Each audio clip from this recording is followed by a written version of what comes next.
Today, we have some interesting energies on the table. We have the opening card of the Four of Wands. It's followed by the challenge of the Seven of Swords.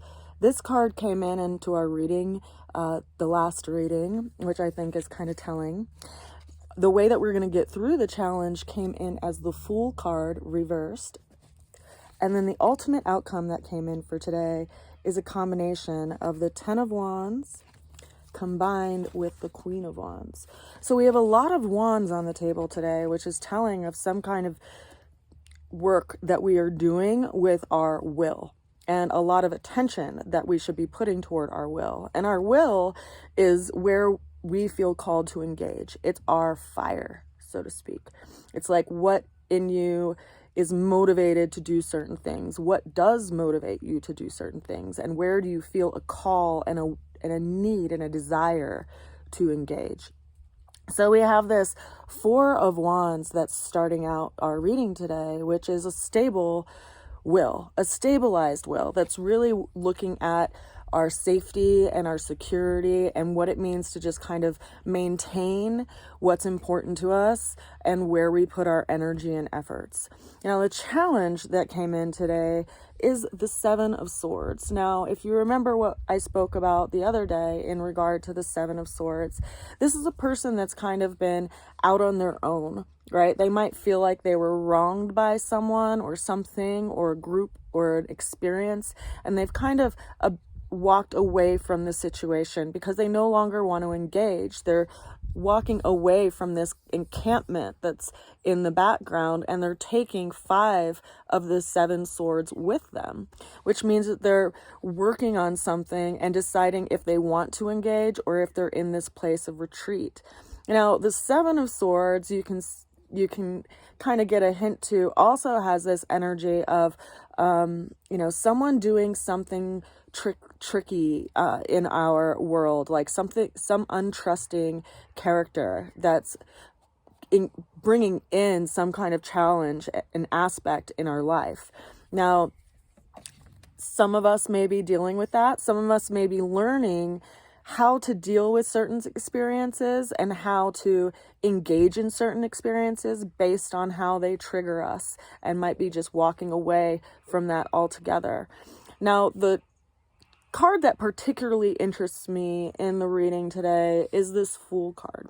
The Fool card came in reversed. Now, right side up, we can see this fellow that looks like they're walking off of this precipice, and there's this little white dog behind them chasing after them. They have, a sack with all their tools on their back, and they're carrying a white rose, and they're dressed with this garment that has all of the symbols of the tarot on it.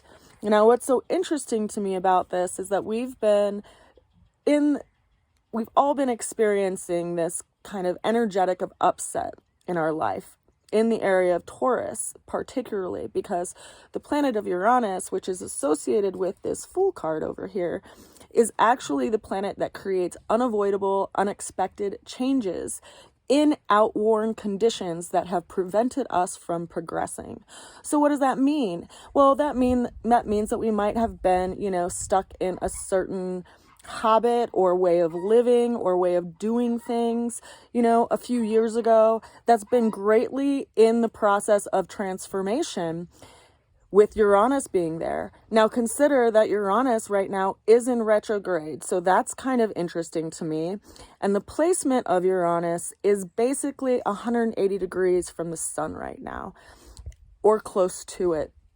And why that's so interesting to me is that this upcoming eclipse that we're about to go through is really going to be engaging the planet of Uranus in our lives. And that's because the moon, which is going to be seen in full on November 8th, is going to be in the proximity of Uranus up there in Taurus.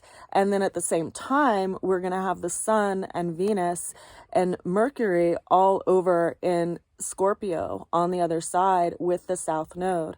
So in a lot of ways, this transit that we're all getting ready to go through, and that we've all likely gotten some kind of hint toward what needs to change, is going to be really apparent, because things get revealed during times of the full moon, especially things that have been hidden or under the surface. And so we'll really need to look at and accept and be sober with that part of ourselves and that part of our lives that needs to be deeply transformed, because the sign of Scorpio is all about transformation.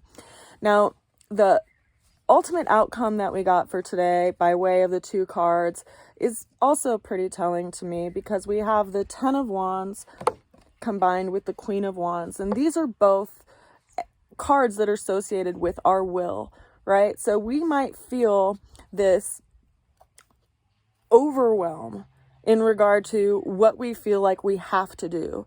And that might be part of the reason why we're kind of, stuck in this place of just kind of maintaining what is the bare minimum of what needs to be done.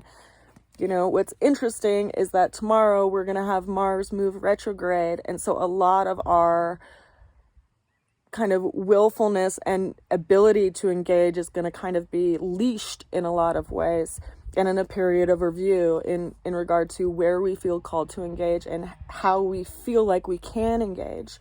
But what's so important to me that I think I need to talk about with these 2 cards is that if you feel like you have a lot on your plate, right? And it's not just, your one staff that you're working on going up the mountain. This person has 10 wands in their hands.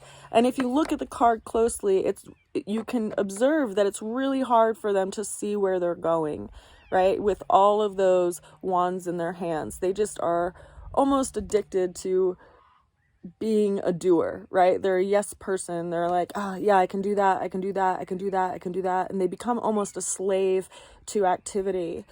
But what the Queen of Wands is asking us to do and asking us to remember is that when we say we're going to do something, and when we particularly say that we're going to do it for ourselves and for our own development and for our own lives, we have to be willing to commit to it. And the Queen of Wands is telling in that way because it's associated with the sign of Aries, which is an active fire energy, which likes to move towards something but has a really hard time with committing to it. And we have right now, interestingly enough, Chiron over in Aries. And so in a lot of ways, we're working with our wounds around identity and who we are and how we see ourselves and what motivates us and what we want to move toward in life. So there's a big process going on with all of us right now. And we're all kind of being taken through this time period so that we can really check in with ourselves and acknowledge, what we are willing to let go of so that we can move toward that which we feel truly called to move toward. It's a powerful Scorpio season. I hope you all are well. I send you all a good wish, and I will see you again soon. Bye for now. Mwah.